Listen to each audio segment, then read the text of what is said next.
Olha, neste exato momento, dentro da gente, está acontecendo uma batalha silenciosa, mas que é absolutamente crítica para a nossa sobrevivência. É uma luta constante pelo equilíbrio. E nessa nossa conversa, a gente vai desvendar exatamente como o nosso corpo enfrenta essa parada. 7,4. Guarda bem esse número. Ele é tipo o número mágico da vida. É o pH exatinho que o nosso sangue precisa ter para tudo funcionar como um relógio. E olha, não é uma média não, é um alvo super preciso. E a margem de erro? Praticamente zero. Pensa numa corda bamba. A janela para sobrevivência é super, super estreita. Qualquer coisinha para mais ou para menos e o sistema todo pode entrar em colapso. Isso dá uma ideia do quanto a nossa química interna é delicada, né?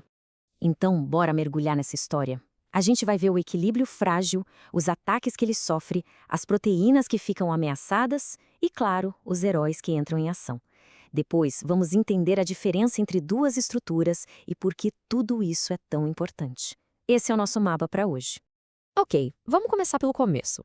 Para evitar que essa balança desande de vez, o corpo tem uma primeira linha de defesa: os guardiões do pH, que seguram a onda contra essas mudanças perigosas. Pensa num sistema de amortecedor de um carro, sabe? Ele absorve o impacto dos buracos para a viagem ser suave. Os sistemas tampão fazem exatamente isso, só que quimicamente. Eles absorvem os choques de acidez ou alcalinidade para manter tudo estável. Sem eles, as reações que nos mantêm vivos simplesmente não aconteceriam. E quem é o grande protagonista nessa história, pelo menos no nosso sangue, é o sistema tampão-bicarbonato. Ele é o principal guardião e a sua mágica acontece com dois componentes principais, o ácido carbônico e o íon bicarbonato. E olha só essa equação. Parece complicada, mas é basicamente um ato de malabarismo químico. O corpo fica o tempo todo ajustando isso aqui, convertendo uma coisa na outra para frente e para trás. É uma dança constante para manter aquele 7,4 cravado. Beleza, mas e quando a coisa aperta? Vamos ver o que acontece quando esse sistema é colocado à prova de fogo, tipo num ataque de acidez, a chamada acidose. Então, como essa defesa funciona na prática? É genial. Olha só. Primeiro, quando tem muito ácido, ou seja, íons H+, sobrando, o bicarbonato entra em ação como se fosse uma esponja e suga esse excesso. Juntos eles formam o ácido carbônico. Só que esse cara é instável, então ele rapidinho vira CO2 e água. E aí os pulmões fazem o trabalho final. A gente respira mais rápido e joga esse CO2 extra para fora.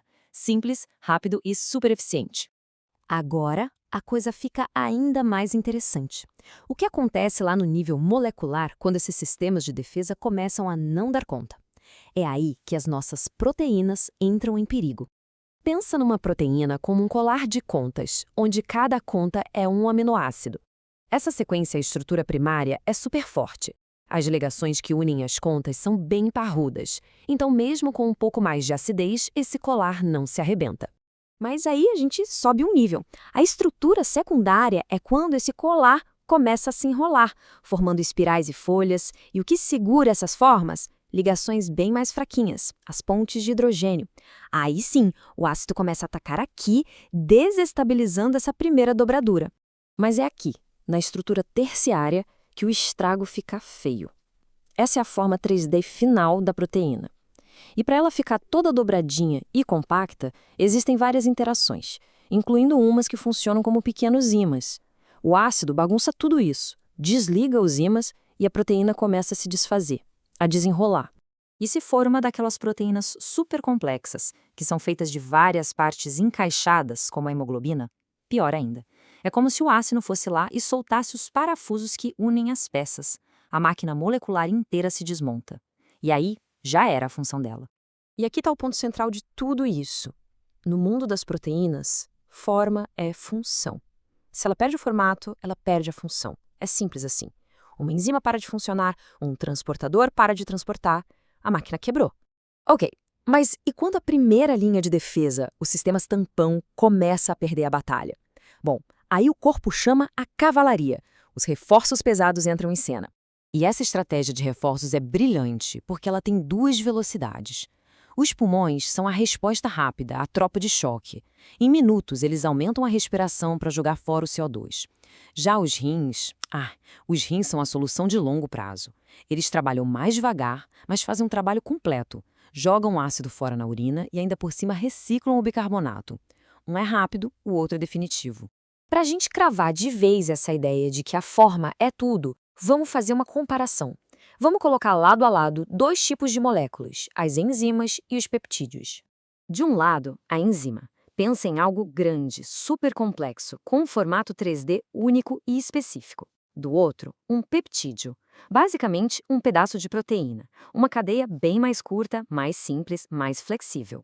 A pergunta de US$ 1 milhão é: por que a enzima, que é a mais complexa, é também a mais sensível a uma mudança de pH? A resposta está na própria complexidade dela. A enzima precisa de um sítio ativo, que é um encaixe 3D perfeito, como uma chave e uma fechadura.